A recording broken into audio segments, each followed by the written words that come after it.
The best thing I can say about him is he's really a good AA, and he's helped a lot of people, and I've been a part of a lot of people's sobriety up here in his sharing, and he's got a good program. And I'm going to let his sponsor come up and say a word or two about him, too. Come on, BC. BC.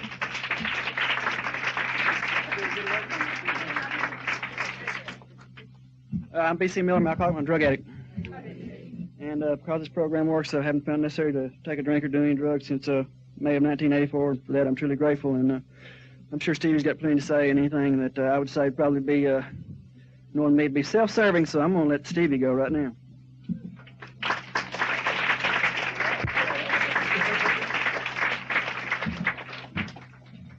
Hello, everybody. I'm Stevie. I'm an alcoholic, an addict, and I, too, am nervous.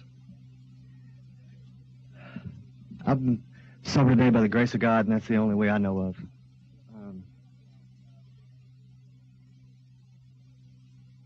Everything I've done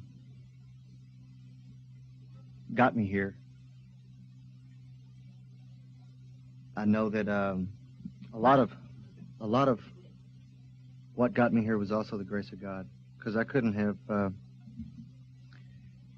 needed the questions or had the questions. I don't think that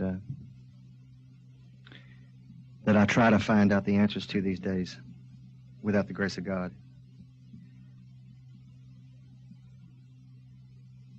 I started off my drinking and using career, I guess early 60s, when I was somewhere around 7 or 8 years old. Grew up in an alcoholic family. My father was an alcoholic, and even though I saw the problems that alcohol caused in our family, I still found it attractive for some reason. I don't know what that was. I thought I was missing something. I was always a kid who was afraid I was going to miss something.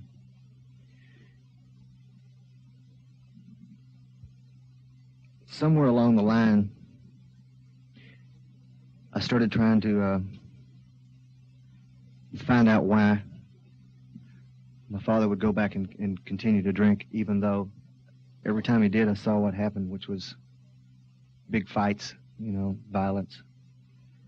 And we were always real scared of him. But he continued to do it anyway, and I never did understand what that was until one day, a few years later, I realized that I wasn't doing anything any differently other than making a little bit more money and add a few drugs to it, I guess about 7 or 8 years old, I started stealing drinks. Well, my parents used to have these 42 parties, and quite a few people would come over, and they'd be having their Tom Collins or whatever, and when somebody wasn't looking, I'd take one of the drinks and run in the kitchen, and make them a new one, and refresh their drink, It's just that I would refresh my memory about what it tasted like a lot of the time, I never really thought that it tasted very good or anything. And then one day I tried to make myself a drink out of my dad's bourbon. It was in the freezer. It didn't taste very good either. I guess it was the wrong brand or something. I don't know. But somewhere along the line, I started finding that attractive somehow. About the same time, a ear, nose, and throat doctor who, it was general practice with him when you went in for him to take a look up your nose, he would squirt you full of what I later found out was a strong solution of liquid cocaine. And I never really knew why my face was numb when I left there and why I felt a little different, but I later on found out that I didn't know how to breathe without the stuff. Because it was in a nose spray he gave me.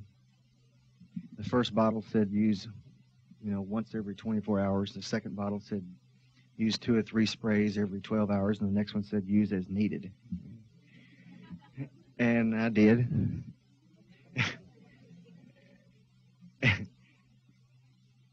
But I guess as I was going into junior high was when I really started trying to drink. We'd moved to Graham, Texas, and I really didn't want to go at all. I'd gotten in the first band that I really wanted to be in, and was excited about it. And we had to move, and I had to give up everything, including my way. We got to Graham, and my parents had told me we were going to be there for about 6 weeks, and that was about 6 weeks into the 6 months that we stayed there. While I was going to school there, actually the first day I went to school there in Graham, Texas, just to show you how much I liked it. I got kicked out of school 3 times the first day, and I didn't even do anything. I just went to school, and they didn't like how my belt was, or they didn't like how my hair was cut twice, And I real quick found this guy that sold Alka-Seltzer bottles full of sour mash. And continued to find him every day, Even though I didn't like how it tasted or anything, it just kind of helped me smooth along, Because there wasn't anything that I really wanted there. I'd get beat up all the time, and there wasn't anybody to play any music with. We stayed there for about 6 months, and finally I just told my parents that I wasn't going back to school anymore. And that ended up being about the same time we moved back to Dallas. And back to Dallas for me was, I didn't realize what I was doing at the time, but really all I really was doing here at the time was, well, I was trying to play music and everything, but the main thing I was doing was hanging out with the kids down the street. And what they did all the time was see how they could get high this way or that way, And I thought that, well, all I was doing was just trying to be in with the people, with these kids. What I was really doing was learning how to get high and stay high all the time and run away from what was going on, which was, I guess what was going on really was that, people grow up and they learn things about living life and grow. That never dawned on me. I just thought you just kind of went from day to day, and you got older, and then things happened, and you graduate or quit school or whatever. At any rate, I just learned how to bag glue and how to figure out this pill was this kind and this was that kind, and if you hit real hard on this joint, you might get a buzz. Usually I was scared to, though, at the time.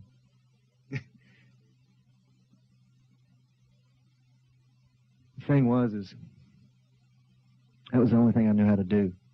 The only thing I knew how to do was just try to get by every day. I wasn't really learning anything about living life. There was really no information at home.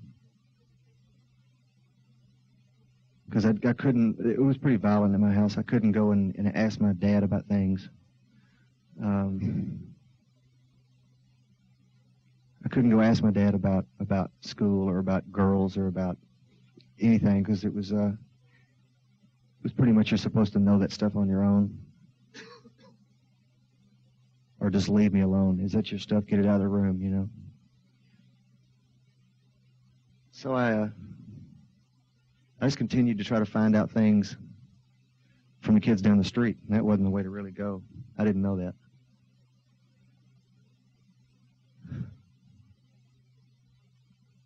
What I did keep learning, though, was about bands, and not to blame my drinking or anything on bands, but I sure learned a lot about it there.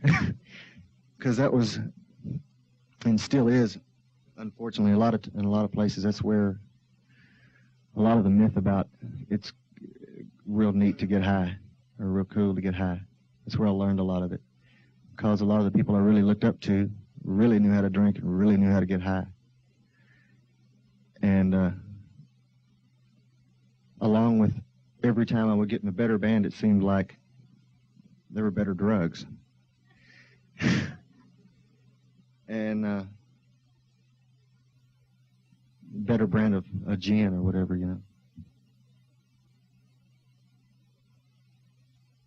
And I always thought I had to keep up. I just thought I had to keep up. Why that was, I don't know. I would see someone who I really cared about and know that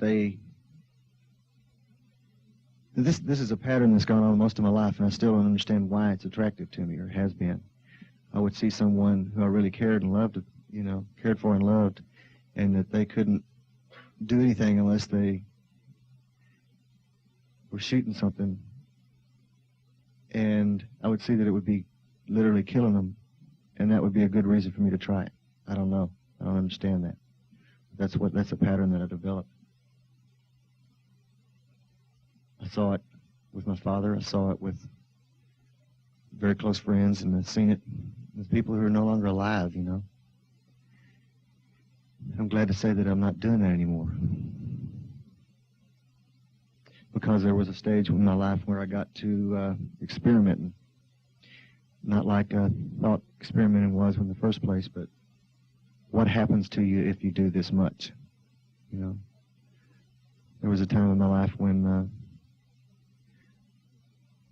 a normal day would be to pull out whatever I could get my hands on and do it all at once. It wasn't do it till it was gone, it was do it all right then. And it would be enough to kill somebody. But for some reason, that was what I did.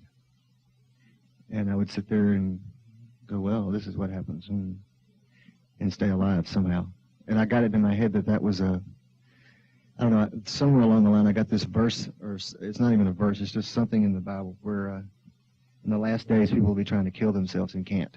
And that's what I thought I was doing, I think. For some reason I thought I couldn't die. I guess that's that Superman deal that we get. Through the years, all this progressed, and I just got to where everything I was doing was on a road to killing me. The only thing that I was doing that wasn't destructive was trying to play music. But that was really quickly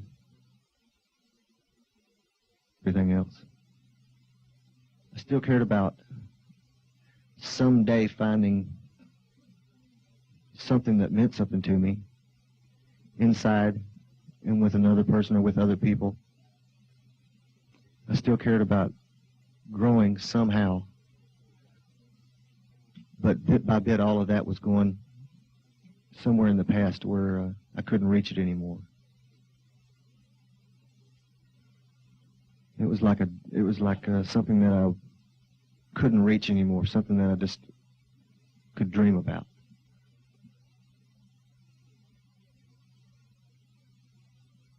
And the things that I was doing every day was more like a trudge just to keep going, because I didn't know how to stop anything I was doing or the predicaments I was in.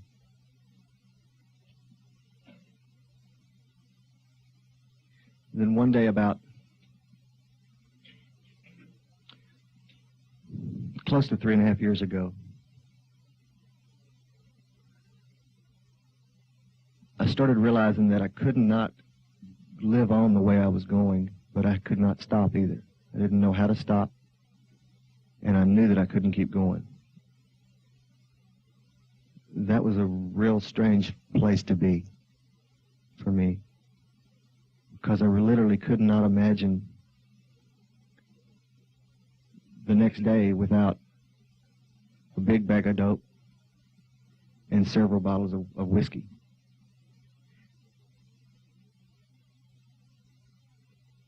I thought that, literally what I thought was that I would go on doing that until I died, and then it would be a lot better because I wouldn't have to deal with it anymore. And in my mind, that seemed like a real good solution, because I wouldn't have to deal with it anymore, but the people that I was mad at would. You know? I don't know why that seemed so neat to me. I don't know why I was that mad at people, you know? I guess I was probably mad at myself. It's really what it was.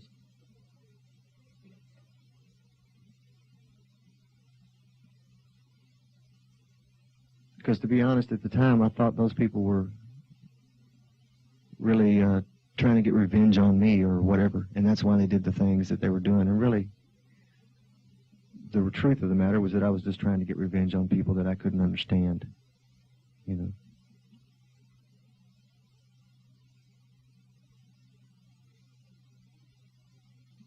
But instead of doing it till I died, what happened was I collapsed, and just gave up. It was funny because I saw it coming for a while, and the reason that I wouldn't let go and give up that fight in the first place was because of what other people would think. You know, what they would think. Not that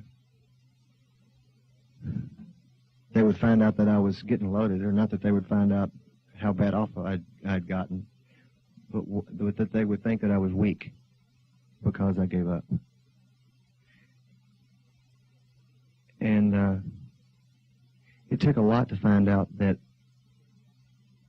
that was the stronger thing to do, was to say, I can't do this anymore. You know, I have to live instead of die.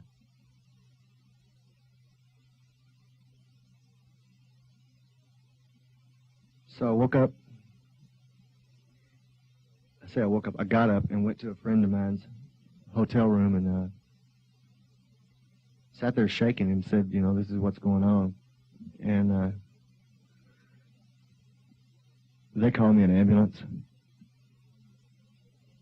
And we were in Germany at the time. We went to this hospital, and somehow I got the nerve to get out of that hospital real quick because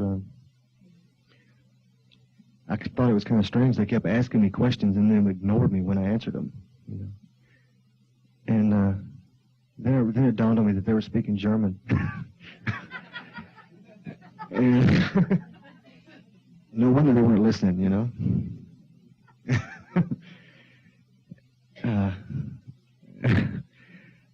I did get out of there and went to it was a couple of days later, but I ended up going to a hospital, or going to see a doctor in London. And he was someone that I'd heard of, that I knew that could do some good and give me some help. And he put me in a hospital for a few days and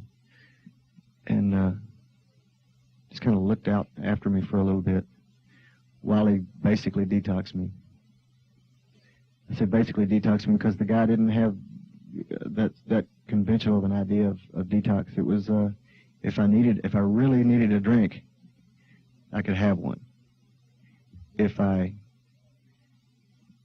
really thought I really needed a drink, he thought I should have one within about a 5-day period, because the way he looked at it and the way he told me was that if you've been drinking for 25 years, you're not going to stop in a minute, you know. Instead of giving me phenobarbital or whatever it is they usually give you, he just said you can go have a drink if you really need one over the next 5 days. And in fact, he gave me a drink on my birthday, which I was in the hospital. A little bitty cup of champagne.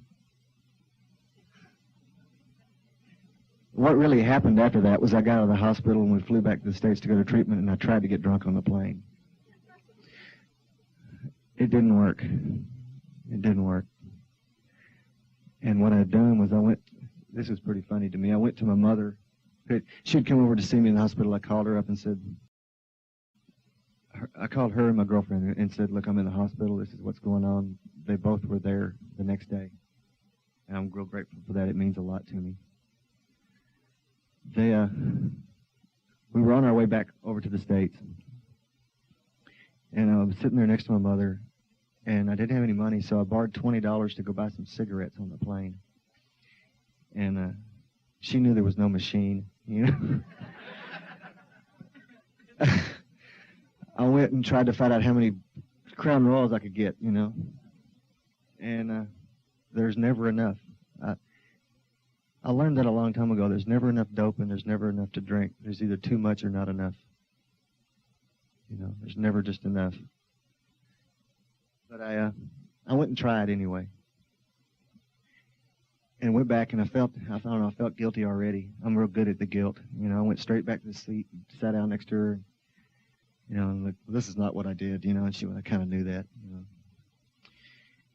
And at any rate, we went back, we landed and I went to a hotel room, stayed there till the next day, went into treatment. I didn't expect to find out in treatment that was one of the coolest places I'd ever been. That's what I found out, you know.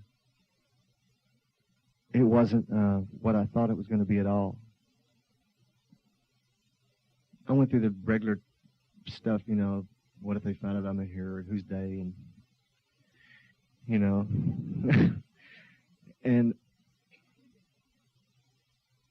I don't want to be here and all, you know, all that stuff. But once I started paying attention to what was going on in treatment, to the recovery, it's been something that I've really wanted ever since. Not always been real good at sticking to a good, strong program, but at least I know that when I'm able to find those steps in my life, that it works. And it's really the only thing that does, because anything else I'm doing is just trying to fix something else up to look the way I want it to look, or to be the way I want it to be, instead of working my way into living life.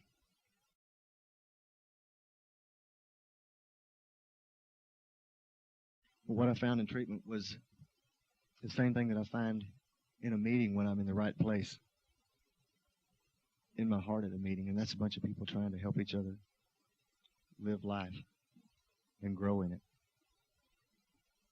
That's always been something that I've wanted to know about.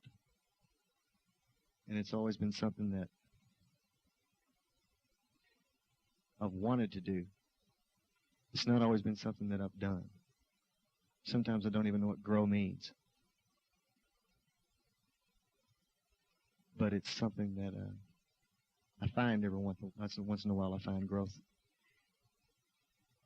And then I feel like me. If that's not where I'm at, then I feel like a shell with a bunch of static going on. That's really the way I feel.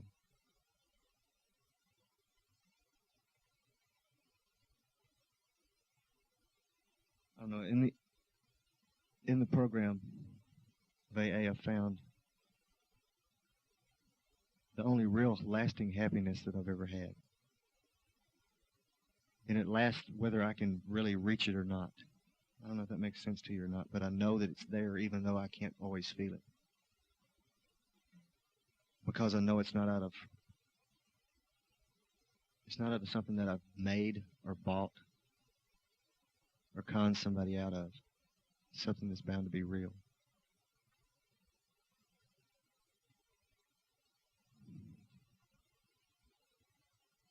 And I see it when I see other people come out of a real hard place to be into a more comfortable place with themselves. I know that must be growth. It's not just a new pair of boots or something, you know.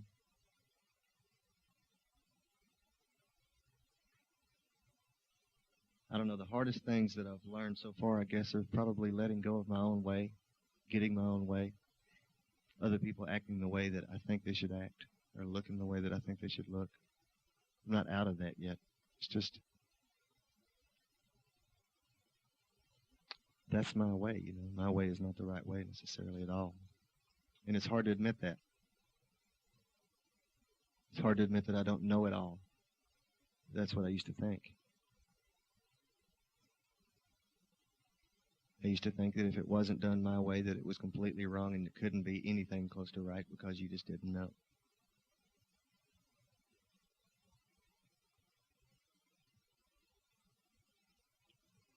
I know sometimes I find out that it's real comfortable not knowing everything, not knowing anything, in fact.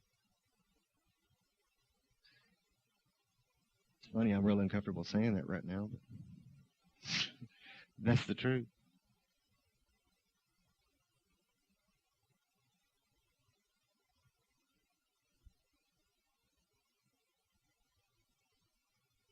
I don't know, I just know that when I come to meetings, when I take the time to pray and to listen and to take a look at myself,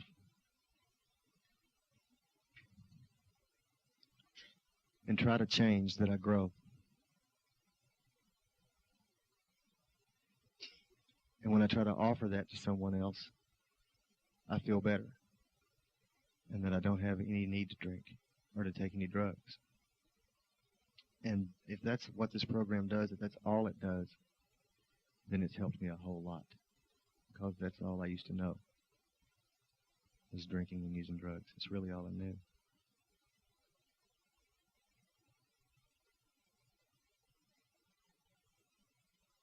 Because I didn't know how I felt. I still don't always know how I feel.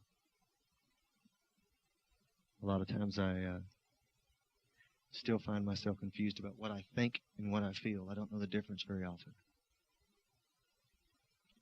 And that's a scary place to be a lot of times. But slowly, day by day, that's working out. It's working out for the better.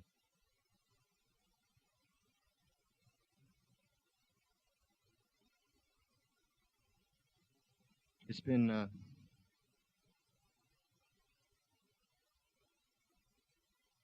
about 3.5 years, I guess, close to 3.5 years, since I've had to drink.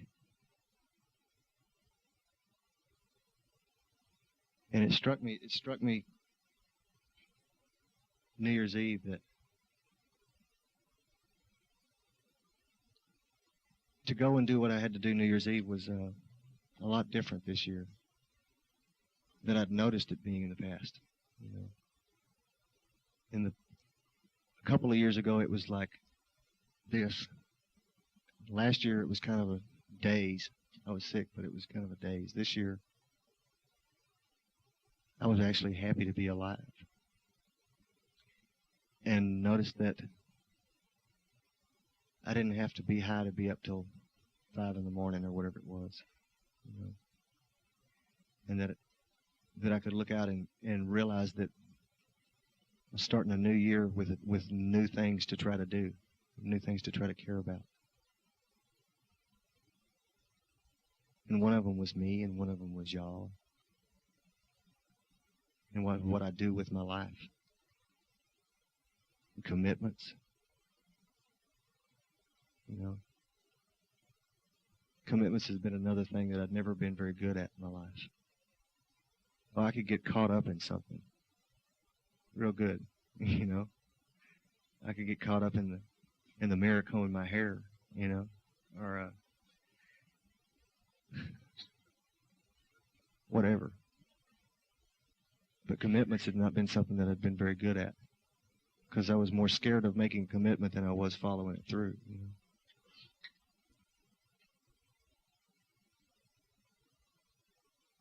But I realize that I'm still alive now. And that's an amazing thing to me. When I was 17, I thought I wouldn't make it to 21. When I made it to 21, I thought something's up, what's going on here? When I passed 30, I thought something's wrong. I don't know. I'm just glad to be alive today.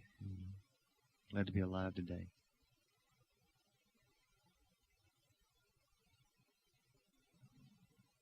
I don't know. I don't really have a whole lot to say about anything other than knowing that if I let this program and if I let God do what He's going to do in my life, through you or through whatever, that it's a whole lot better than I ever could have done it myself before I came to this program. I thank y'all for letting me be here with you.